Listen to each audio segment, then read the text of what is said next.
Welcome back to AI Verdict.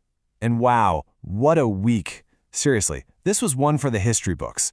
We're talking about the moment when AI stopped being this abstract thing and started having real-world consequences. We saw an AI literally crash a major tech stock, a massive government hack powered by AI, and, get this, the release of an AI that is now officially better than the average person at using a computer. The verdict is in, folks. AI just got real. So, let's get into it. So, let's just lay it out. 3 things happened this week that kind of changed everything. First, a single blog post, not a report, not an earnings call, a blog post, sent the stock into a nosedive. Second, a hacker figured out how to trick an AI to jailbreak it and stole nearly 200 million government records. And third, OpenAI dropped a new model that's now proven to be better than you or me at just using a computer. The stakes? Yeah, they just went through the roof. Okay, so let's start with that stock crash. I'm talking about $31 billion. That's the amount of value that just vanished from IBM's market cap in a single day. And here's the crazy part. It wasn't because they missed earnings or had some big product failure. Nope. It was all because of one blog post about a new AI. We'll get into what was in that post in just a second. All right, now for that hack. 195 million. That's how many government records, we're talking taxpayer info, voter data, all of it, were stolen from the Mexican government.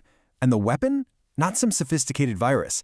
It was a commercial AI, one you can use right now, that was jailbroken. Basically, the hacker tricked it into ignoring its own safety rules. Wild. And this one might be the biggest deal of all. It's a totally new benchmark for intelligence. OpenAI just dropped a new model out of nowhere, GPT-5.4, and they tested it on something simple. Can it use a computer? You know, open files, use apps, browse the web. Well, it scored a 75. And the average human? We score a 72.4. So for the first time ever, an AI isn't just answering our questions. It's literally better than most of us at using the very tools we built. Okay, let's dive into Act 1, the shockwave. This is where we're going to unpack how all of this exploded from the internet into the real, physical, and financial world. And it happened fast. Let's start in the physical world, with robots. The progress with Chinese humanoid robots has been just insane. You remember, right? Like a couple years ago, the viral videos were of them just falling over, kind of clumsy. Then last year, okay, they were doing synchronized dances, cute. But just recently, we saw dozens of these G1 robots performing fully autonomous martial arts and backflips with zero human control. It's moving so quickly that a whole group of top German manufacturing execs just flew to China specifically to study them. This isn't science fiction anymore. All right, so how does an AI cause a $31 billion panic? Here's how. Anthropic put out that blog post I mentioned. It was about their new AI, Claude Code. Now, this AI can take on COBOL. You might not have heard of it, but COBOL is this ancient programming language from like 1959 that somehow still runs most of the world's banks and financial systems. Modernizing that code is a nightmare, and it's been a goldmine for consultants like IBM for decades. So the second Anthropic even hinted that their AI could do that work in weeks instead of years, boom, investors panicked, and IBM had its worst day on the stock market in a quarter of a century. So what we're seeing here is a huge shift. AIs aren't just thinkers anymore. They're becoming doers. We're now in the age of autonomous agents, and that changes the game entirely. Take Perplexity, for example. It used to be known as this really smart search engine. Well, now it's an agent they're calling computer.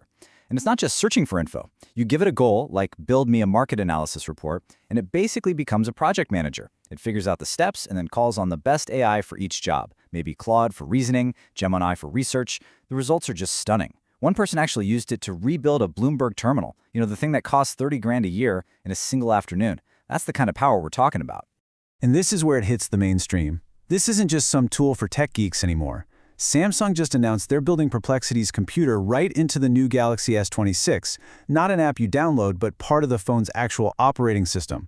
This means hundreds of millions of people are about to have an incredibly powerful AI agent in their pocket ready to go. Then, as if on cue, OpenAI just had to get in on the action and dropped GPT 5.4. And you can see how the battleground is shifting. It's not just about who can answer questions best, it's about who can do the most. We already talked about how it beats us humans at using a computer, but check this out. Its context window, think of that as its short-term memory, is 1 million tokens. You could feed it the entire Lord of the Rings trilogy and it would remember every single detail perfectly.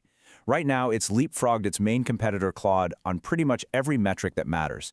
But with all this incredible power, well, there's always a darker side, right? The very same ability that lets an AI help you on your computer can, of course, be turned around and used for something much worse. And this week gave us a pretty scary glimpse of what that looks like. So remember that Mexican government hack? Here's how it went down. The hacker didn't use some complex code. They just talked to the AI, Claude, and tricked it. They told it, hey, let's do a fake ethical hacking assignment for practice. The AI said no at first, but the hacker just kept pushing and rephrasing until it gave in, and then it stole 150 gigabytes of incredibly sensitive files. This is a huge deal. It proves that jailbreaking an AI is no longer a theory, it's a real-world weapon. And then, as if to underscore the point, we got this warning. Now listen closely, because this quote isn't from some random analyst or a critic. This is from Dario Amodei. He's the founder and CEO of Anthropic, the company that makes Claude. And he said flat out that AI could wipe out most entry-level white-collar jobs in the next 1 to 5 years, maybe pushing unemployment to 10 or 20%. I mean, when the guy building the technology says that, you really need to pay attention. Okay, so hearing all of that, it's pretty easy to feel, a little bit of doom and gloom. But here's the crucial part of that warning. He's talking about people who are unprepared, the ones who are learning to use these tools, who understand what they can do and are working with them. They're in a completely different boat. So that really becomes the most important question, right? How do you make sure you're in that group? And that brings us perfectly to Act 2, your new AI toolkit.